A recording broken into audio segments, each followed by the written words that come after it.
Hi Dragons! So, welcome to part 2. We were talking about how sometimes the law is stacked against the victim, and I was in the middle of telling you about my terrible experience with hitting the dog and how the guy who actually lost the dog had to pay for the damage to my car, which he didn't because I really couldn't stand that part of it. So I said, you know, in my mind he'd suffered enough. It came out to like $1,500. And he was really distraught about losing the dog, which I would be too, and it was just horrible. But it's, again, you can see how the actual law compounds the problem for the victim, okay? And especially being an emotional support animal, you know, that was terrible. And I told you the story gets worse and worse. He had brought the dog back from Afghanistan with him, so, because he was a soldier. What a horrible thing. But anyway, yeah, so that's what happens. The law obviously has to be changed in some way. And again, we're lucky that we have the ability to do that here in the United States. So we're on slide 8, and we're talking about, you know, what people worry about, you know, in the criminal justice system. When you work through the criminal justice system and you actually become involved and work toward changing laws that you might feel are unjust, it is a very empowering experience, and as well as an informative experience. But you know, if you have an issue and you don't like it, then get out and try and change it, and you'll make it better not only for yourself but for a lot of other people as well. But on this slide, it talks about some of the things that people are worried about, and think about it for yourself. What are the things that you worry about, and in terms of victimization and crime? What are the things that you do to try and prevent crime? You know, like, and usually this is the point in the class where I ask students, you know, what are they worried about the most? And we'll have that discussion on Tuesday. But what do you do to circumvent those worries? Do you lock your dorm rooms all the time, even when you're in it?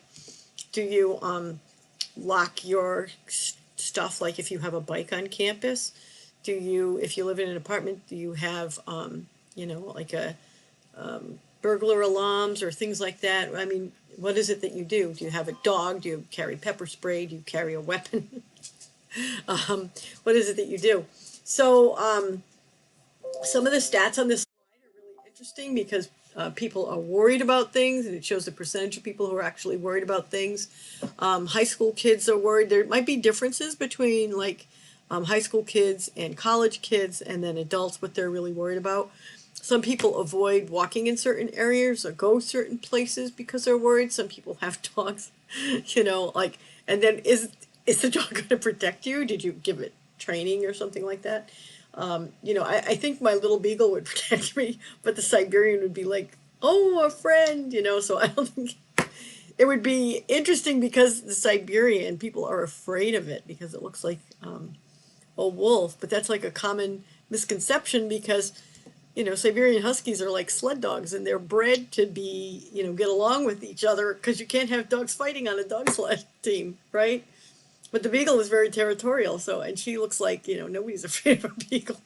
So there's a lot of different misconceptions out there about, you know, what will work and what won't work. Will your burglar alarm work? Well, you know, what's going to work and what's not going to work. One of the things that people say, well, don't, if you carry a gun, someone could take the gun away from you and shoot you with it. So there's all those things have, you know, pros and cons, and it depends on, you know, what is it that you're worried about.